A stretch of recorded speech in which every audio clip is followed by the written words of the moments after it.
This is the story of my dad, Joe Ackerman, who as a young man dreamed of life in Hollywood. He was born on July 7th, 1916, to Boniface and Mary Afra Ackerman in a small town in Oklahoma. His father was a projectionist and his mother played piano at the Silent Film Theater. They met there, dated, and soon married. He had one sister, Mary Afra, and they were very close. When my dad was in high school, he took a drama class, and they went to see the stage performance of The Importance of Being Earnest, starring Ethel Barrymore in Tulsa. They were able to go backstage afterwards, where he got his first autograph from Miss Barrymore. That started what later became an incredible passion for all that was Hollywood. During World War II, his asthma kept him from joining the military. Because it affected him more in humid climates, he looked into moving to California. Once there, he wanted to do his part, so he signed on with Lockheed as a sheet metal worker. As he settled in, his parents and sister soon followed. Since he didn't have much money to spend for entertainment, he sought out the many hot spots to see the stars in Hollywood. Over the next few months, he met other passionate photographers and autograph collectors, as they would attend the many celebrity events too. They get their cameras out and their autograph books to capture each moment. My dad's photog buddies were Henry, Eden, and Theodore, or Ted. Here they're pictured together with each one's autograph. There are many photos of them in my dad's scrapbook.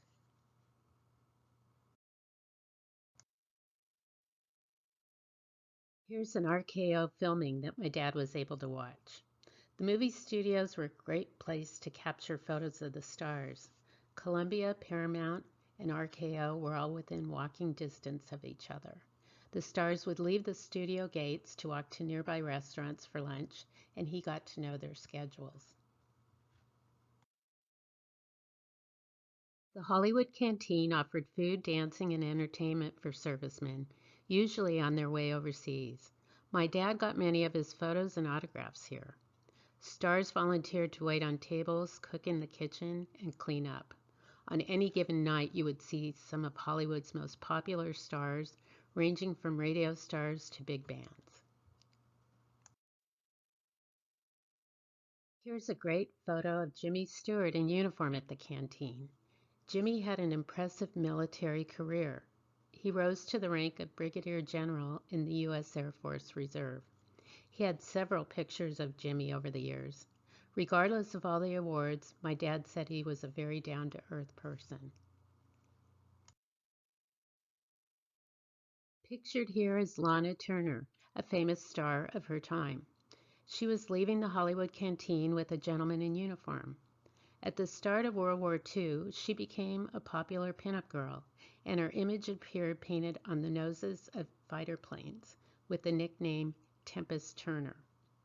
My dad's ability to capture this moment was incredible, to say the least. These are some of the invites I found in my dad's scrapbook. The top invitation is for Metro-Goldwyn-Mayer Studios to attend a press showing of The White Cliffs of Dover. The bottom one is a preview notice of 20th Century Fox Studios movie, The Street with No Name. Back then, the invites were typed on either a 4x6 index card or on studio letterhead. My dad attended premieres and pre-screenings of many Hollywood movies over the years. He waited patiently outside the Grauman's Hollywood Theater, pictured here, as well as the Egyptian, Paramount, Warner Brothers, and Pantages theaters.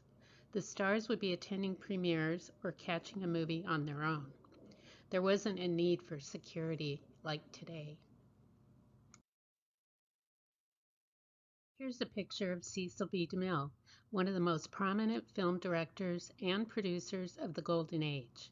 He made 70 films, including both silent and sound movies, and is considered the most commercially successful producer-director in film history. Notice he's smiling at my dad. At the gates of Paramount Pictures and Warner Brothers, my dad was able to catch the stars coming and going. He found the radio studios were another good spot, as they would do radio shows for NBC, CBS, and ABC. The stations produced many half-hour to hour-long shows daily. Here are two incredibly big stars from the Golden Age, Ava Gardner and Shirley Temple. My dad was able to return with his photographs and have the stars autograph them, and they were happy to do so. He was always the gentleman when asking for autographs or taking pictures. He was asked by Shirley Temple to do a photo shoot, and he was ecstatic. There are many photos of her in his collection. As my dad got to know other stars, they too became impressed with his photography. Here's Loopy Velez with my dad at her home. Loopy asked him to do a photo shoot as well. He always kept business and pleasure separate, making sure the stars felt comfortable. He had many photos from photo shoots with models and up-and-coming stars. He was invited to other big events in Hollywood. Here's an invitation to the Mack Sennett 4th Annual Reunion. It was held at the Hollywood Country Club. He took pictures of the Keystone Cops and got their autographs as well. He thoroughly enjoyed it. Both Frank Morgan and Judy Garland from The Wizard of Oz stopped to have their pictures taken. Both actors autographed the photographs as well. With over 350 autographed photos, this process became extremely time-consuming, but obviously my dad enjoyed it. My dad went on a blind date with Mary and Noel, and that changed everything. They married soon afterwards. His decision to move to Glendale involved its close proximity to Los Angeles.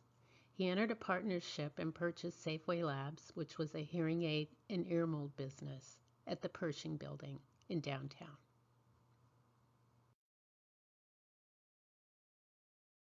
They had their first child, Karen, and after having their second child, me, in 1957, they moved into their new home at 730 Wing Street. My mom and dad had 5 children, and we all grew up on Wing Street. We had remarkably close bonds with the families in our neighborhood. Almost everyone grew up in their childhood home, so our friendships continued to grow over the years in Glendale. My dad continued to work full-time and attend premieres or big Hollywood events whenever possible.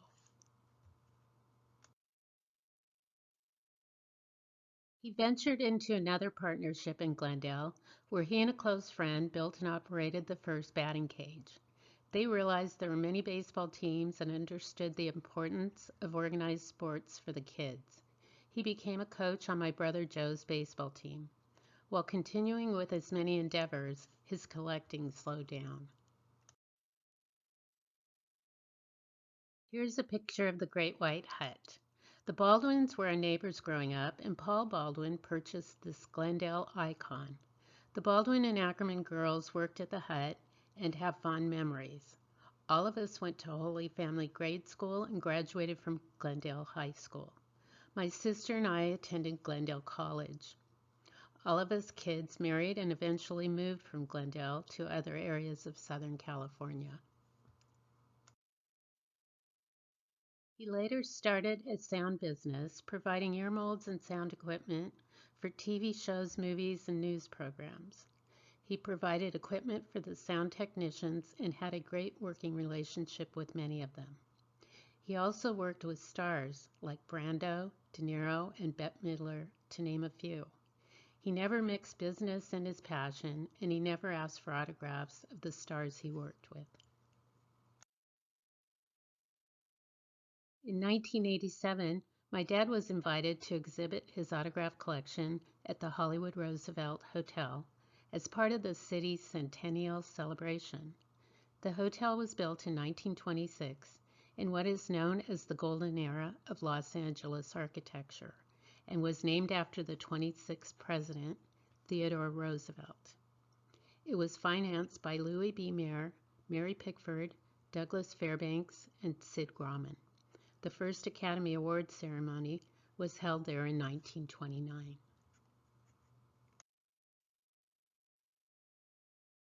In 1990, he exhibited his displays, including Hollywood's Golden Era memorabilia and autographs, in support of saving the Alex Theater. The Glendale Historical Society provided the month-long exhibit at the doctor's house so that the Alex Theater would be preserved. This article features my dad with Andrea Humberger, who was the president of the Glendale Historical Society at the time.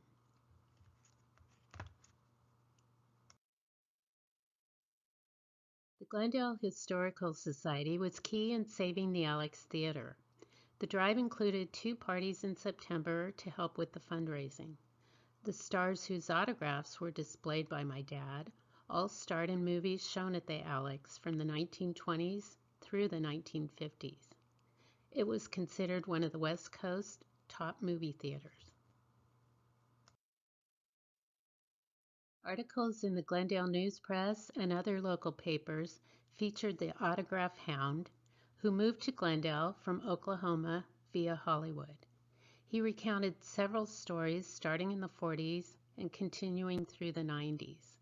All these articles were written in the 90s while he was still collecting autographs. One of his favorite celebrities, according to one of the newspapers, was Clark Gable. He mentioned Clark Gable was the greatest gentleman and actor. My dad was asked to do a piece for CNN's TV show, The Hollywood Minute. It was filmed at our home in Glendale and later aired on national TV. He was able to show some of the many photos and autographs he had collected over the decades. It was yet another highlight, as he was doing what he loved and was able to share it with the world. He created a slideshow presentation from all the slides he took over the years. Here is his narration with changes marked in pencil, as it was always a work in progress. His business card highlights his movie star autographs and slideshow. He scheduled presentations throughout Glendale, Burbank, Hollywood, and the LA areas, with presentations averaging around 40 minutes. However, he always included the audience by asking who the stars were, which prompted many questions.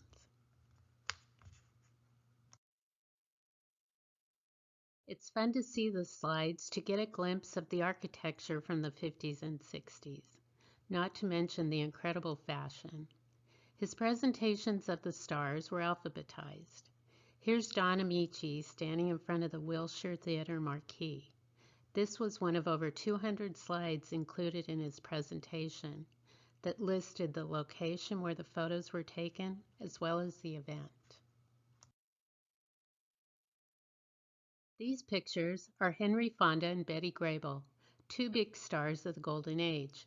Notice Henry Fonda has a pencil in his pocket. My dad surmised that they used the pencil to make script changes. Many stars had pencils in their jacket pockets, so that would make sense. His audiences were very impressed with the quality of the photos and how many he had taken over the years, and each with a story. Here's a picture of Robert Mitchum in costume for a Western. My dad had the pleasure of seeing Robert on several occasions and had quite a few pictures of him. He shared a story in his slideshow about meeting Robert. Before entering the Lux Radio Theater, my dad was able to get a picture of him. Afterwards, Robert put his arm around my dad's shoulder and asked, "Hey, maybe you can help me. I haven't had breakfast yet, so maybe you can tell me where the nearest bar is?" They shared a laugh. More stars from the slideshow include Carmen Miranda, Gregory Peck, and Maureen O'Hara. The images are crisp, the color vibrant, and the composition is beautiful. He used an Argus 35mm camera with Kodachrome 60 film. It was state-of-the-art at the time. Lucille Ball was always friendly with my dad and happy to stop for a photo and autograph. She was so photogenic and each picture showed a different side of her. We know her as the funny Lucy, always getting herself into predicaments. These photos showed another side of her. My dad attended many of the celebrity golf tournaments. Here's a photo of Jack Benny and Frank Sinatra at the celebrity golf tournament benefiting the Damon Runyon Cancer Fund. He has several of the stars posing together or individually throughout the different tournaments. This is none other than Clark Gable. Also pictured are Jack Carson and Wayne Morris hamming it up. They took the club warmers and put them on their heads for this photo.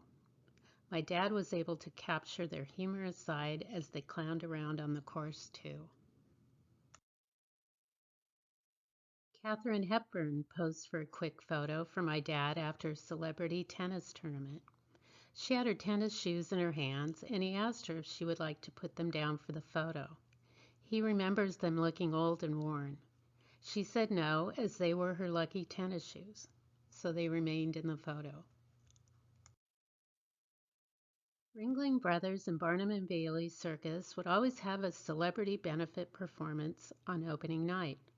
One year my dad was able to get in the press area, where the stars assembled in costume. He said this was the highlight of his life, getting so many beautiful shots. Here's none other than Bing Crosby as a clown and Robert Cummings as the MC. Jennifer Jones and Ann Miller are pictured in costume and ready for their performances. My dad would talk about how stunning the ladies looked in their intricate costumes. It was even more impressive that they were so colorful. He used Kodachrome film, which was state-of-the-art back then. Thankfully, many of them held up longer than expected. Here's Greer Garson, another notable actress that wanted to be involved with the fundraiser, and is shown in costume at the circus. She even rode an elephant as part of her performance. The stars were up for anything to help with this charitable event. In addition to all the slides and photos my dad collected, he made over 100 framed poster boards from movies, including each of the stars' autographs from that particular movie. He made all these over the years at his home in Glendale, starting the mammoth undertaking in the 1980s through the 90s. My dad is pictured here with one of his favorites. It's from the movie Casablanca and has all the stars' autographs surrounding the movie poster board. He was so happy to get Humphrey Bogart's autograph a few times, as well as Ingrid Bergman. As with other stars, he has more than a few pictures of them. He continued to collect autographs well into his 70s. My dad worked frequently with a sound engineer from the Seinfeld show. He saw my dad's many photos and framed autographs and thought Jerry would enjoy seeing the collection, as he was an avid film history buff. When they announced their last season, my dad was asked to show his collection at the wrap party. He met Jerry, and they talked about his extensive collection. Of course, my dad had to ask Jerry for his autograph, and Jerry said yes. It was the highlight of his autograph collecting journey. My dad also got Elaine, or Julia Louis-Dreyfus's autograph. They spoke for some time, and she was very personable, according to my dad. She thought he was a nice person and felt like she had known my dad for years. He was so happy to meet the entire cast from Seinfeld and felt such great admiration from everyone.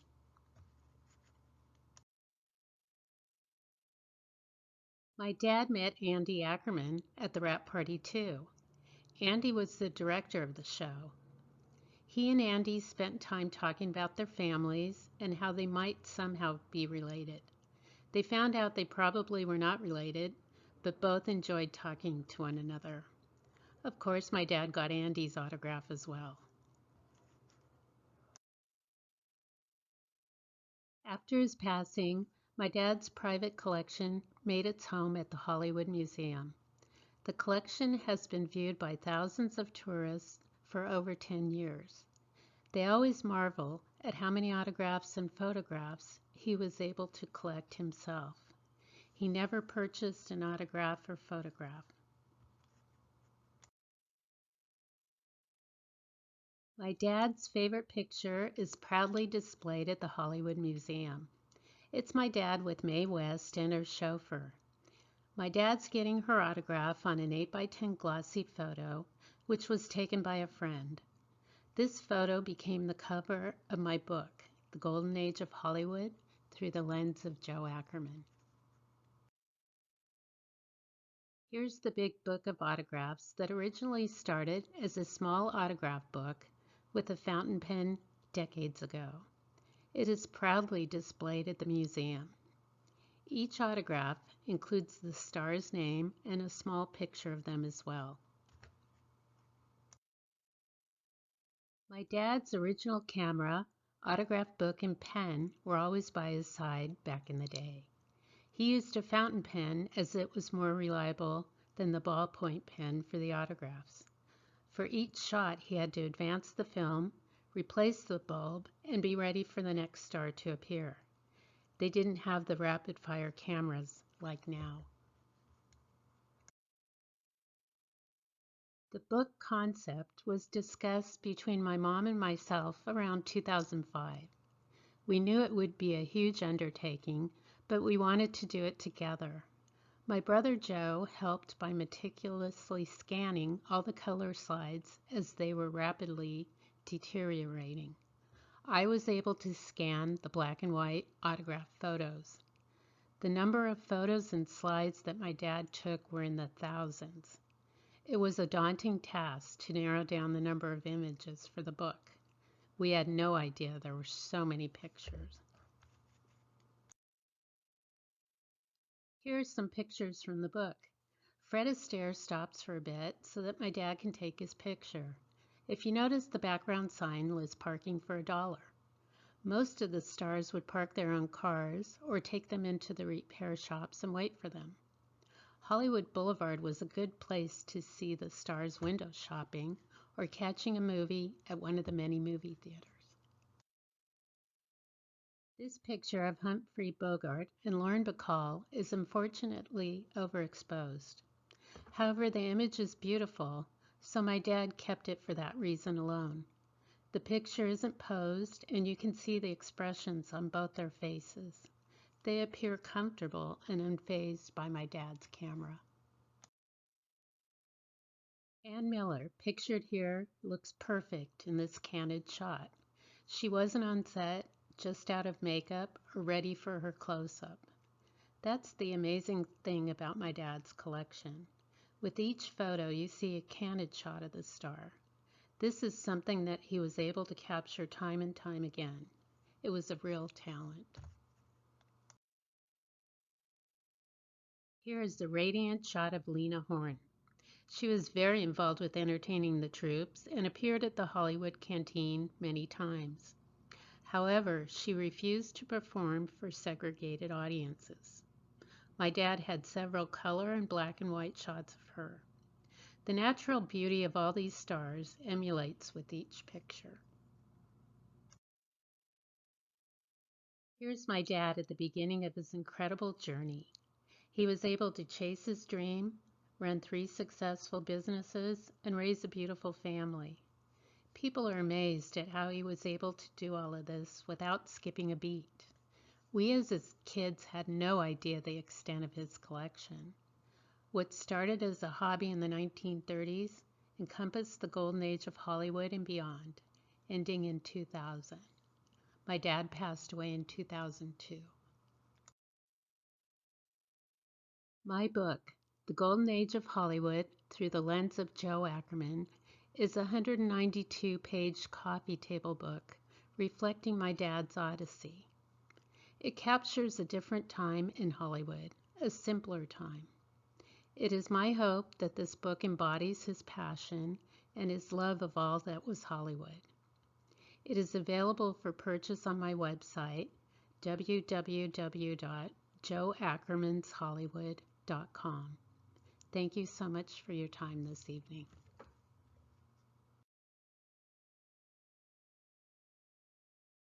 So the first question is from Lisa. The golden age is certainly tarnished. Do you have any suggestion to rehabilitate? That's a good question. As far as being tarnished from, I'm not understanding that part of the question. So, No, I guess maybe, I mean, the way I interpret what you were hinting at, it's also, it was an easier time. There was another, right. Obviously the actors and actresses was available to your dad. And I guess what he did then couldn't be done today in the same way. Right. That's true. That's true. You know, it's unfortunate, but you know, he was there at the beginning and, you know, got to see all this transpire. And again, back then at the time, the stars were not perceived as these huge icons like they are now. So I think that had a lot to do with it. So it would be great to get back to that time. I just. Yeah, and I see Lisa is following up here with a comment. We went to Hollywood Boulevard to Moose and Frank, and we didn't feel safe at all. And yeah, that is unfortunate. Yeah. Bill is asking, did your dad do a lot of his own photo development and processing?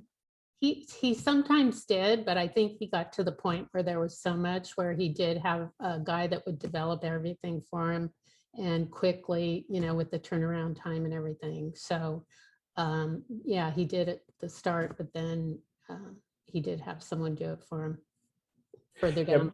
Yeah, because he also, what's fascinating with this, what you told me or told us, so he takes the pictures, develops them, has them with him, and then when he sees the actor or the celebrity at a later date, he pulls up the photo and have them autograph it. So so he kind of became known in Hollywood by all the celebrities, right? And right, because you know they would see the picture and they were like, wow, this is a great picture. And so it would strike up a conversation, maybe just a little bit, or sure, Joe. A lot of the pictures were signed to Joe from, you know, Ava Gardner or best wishes, you know, whoever. So yeah, it was a very involved process where he had a briefcase with a little alphabetized folder, expanding folder, and he would put the pictures in there by their last name alphabetically, and then he could look through them real quick and find it so that he could have them autograph it. So yeah, it was that process. And then with the slides, obviously you couldn't do anything with those, but the color quality, you know, and you saw in the book too, it's just the way that he did it back then. None of the shots were posed, and they're just really unique and pretty incredible, you know, images of these stars. The series is wondering, what was your dad's last camera? Do you know? I don't know. I know that that was his first camera. I know that was his favorite camera. I know that he started purchasing cameras when we were younger, and then he started buying the you know, video cameras, movie cameras, and he'd take movies of all of us, and he'd go down and take movies of all the premieres and everything. So he continued to purchase cameras and everything, and was still involved with that, but I have no idea what he had after that. Mark is wondering or commenting as well. Hi, Julie, wonderful story and presentation of your dad and his fantastic hobby. Was there a star or celebrity that your dad wanted to get their photo or autograph but couldn't get? Yes, that's a really good question. And there's kind of a funny story. So it was Paul Newman, and he saw Paul Newman on many, many occasions, and he just thought, you know, I know he doesn't give out autographs, but maybe I'll try, and maybe this time he will. And so I think it was like by the third time, he just said, no, I'm sorry, it's my, policy to not give out autographs at all, ever, and so my dad said, no, I understand. And so, he walked away. So that was one that he really wanted to get, and he was sad that he didn't get it. But I later on in the years, probably about 5 years before he passed away, I was talking to him on the phone one time and I go, Dad, you never got Paul Newman's autograph. And he said, yeah, no, that was one I really wanted. I said, well, I have his autograph. And he goes, what? How'd you get his autograph? And I had to tell him it was on the back of his dressing, that he made that, those types of dressing and all those bottled foods and organic foods and everything. And he signed his autograph on the back. And so my dad thought that was funny. He was like, oh my gosh, you did get his autograph. But anyway, so yeah, that was the one that he was really upset, but it is what it is. And, he did have that policy not to give out autographs at all. So no one else got it either, probably. Right. Alfie is asking, do you know the years of the Barnum Circus benefit performance? Do you know when that happened or when that was? The Ringling Brothers Circus event? Yeah. It had to have been, I don't know the exact years, but I'd be guessing that it was in the 50s sometime. I don't know if it was the mid 60s or late 60s, but they had done it year after year after year, and so it was to benefit the Hollywood Entertainment Retirement Home.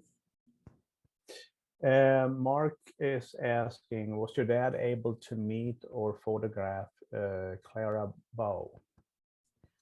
I believe he may have gotten her autograph, but I don't know that he had her picture. So that was another one that, he wasn't able to get. He got Charlie Chaplin's picture, but it was a little bit later in his career. And then he signed the picture as well. But yeah, Clara Bow, I just think it was an autograph. Eve is asking, sounds like he was well known for his photos and sometimes he was welcome backstage. Was he ever approached by newspapers or magazines wanting to buy and publish his work?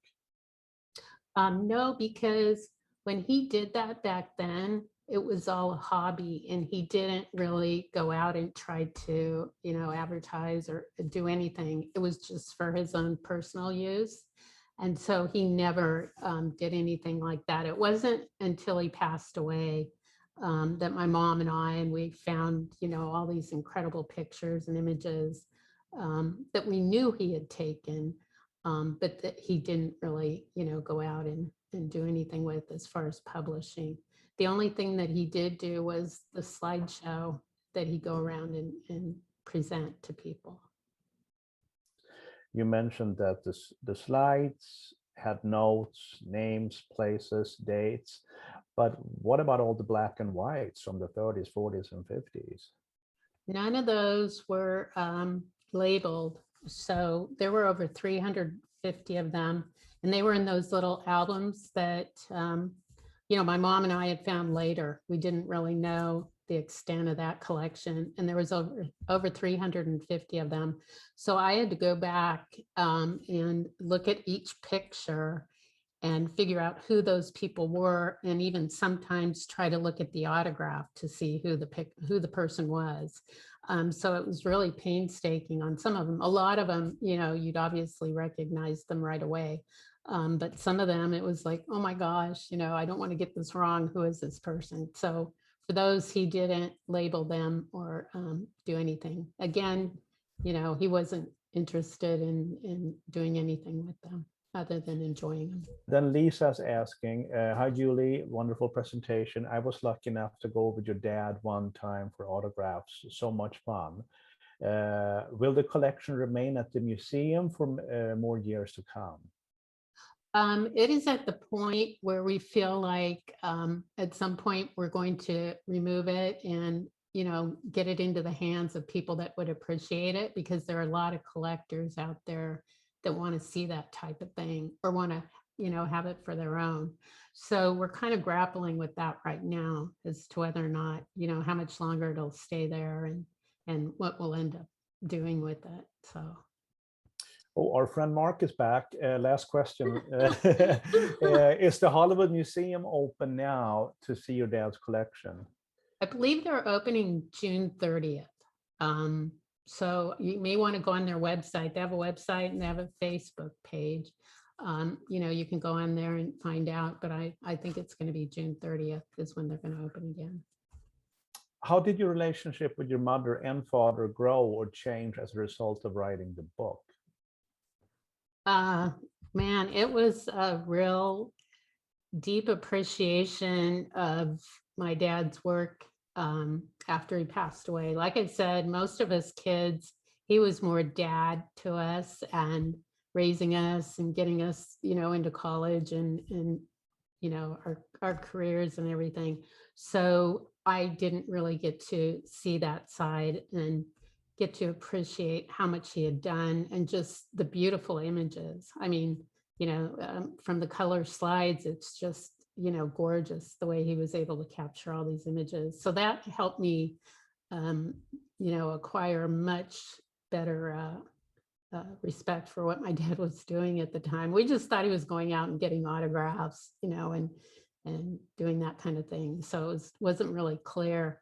For my mom, it was a greater appreciation of her, being involved with my dad and taking this on as part of, again, being married, raising the family, and also integrating that into our daily life. So she did a really good job with that. And afterwards, just really wanted, to show everybody and share just all these beautiful images of all these stars from a very unique time in Hollywood.